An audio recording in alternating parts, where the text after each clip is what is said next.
Hello friends, this is James Corbett at CorbettReport.com with your thought for the day, March 31st, 2015, and I came across some vitally important information while browsing around online recently, so I thought I would share it with you. This is from pch.gc.ca, aka the Government of Canada Canadian Heritage website. Rules for flying the flag. Display of the flag. The national flag of Canada should be displayed only in a manner befitting this important national symbol. It should not be subjected to indignity or displayed in a position inferior to any other flag or ensign.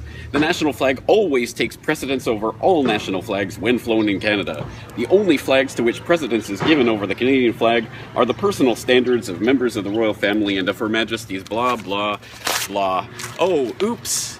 Oops, did I do that? Oh, I'm so sorry. Oh, sorry, Mrs. Queen. Sorry, Government of Canada. Sorry, Canadian Heritage website. Actually, I'm not that sorry.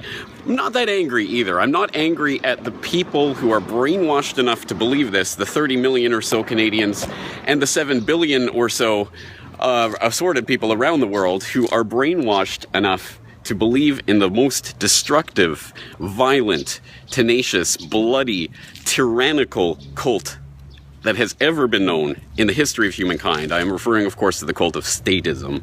It is a virulent-minded disease that needs to be eradicated from the face of the planet, and these rules for displaying the flag of Canada are just one particularly egregious example of that statism-minded disease phenomenon. There are many, many, many others, many of which, of course, are more bloody, but there are many people who have said and who continue to maintain that they have died and will fight for the flag. This is obviously a deep underlying part of human psychology. This is why so many people end up dying in rivers of blood over pieces of cloth. It is because it appeals to something basic in our psychological instincts.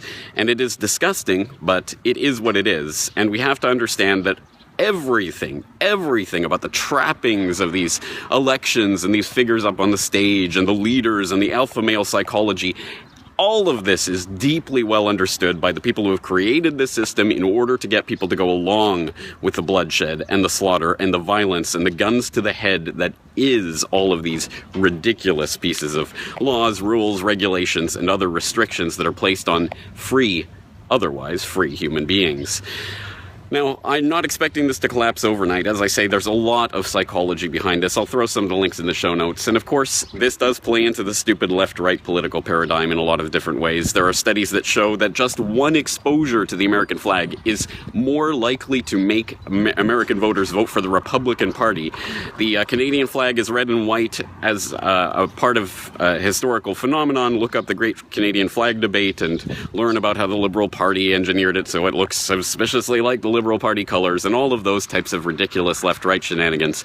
But more importantly, it is about the dressings and trappings and formalities of symbolism. This is why Hitler and Goering and the Nazis were so great at all of those political parties that they put on that looked so impressive, because they knew about the theater, the psychology of control. It is an exceptionally important part of the matrix that we're living in, and we have to tear up the rules, metaphorically or really, on this phenomenon in order to break free of the conditioning, the decades of conditioning that we have all been subjected to since our birth, to stand up and salute the flag or say a pledge of allegiance or whatever it may have been in whatever part of the world you may have inhabited. I'm sure there's something like this, the giving part of your soul, your identity, your allegiance to a piece of cloth which is representative of the rule of tyrants, of oligarchical tyrants over the rest of us. That is what this is all about. Please resist.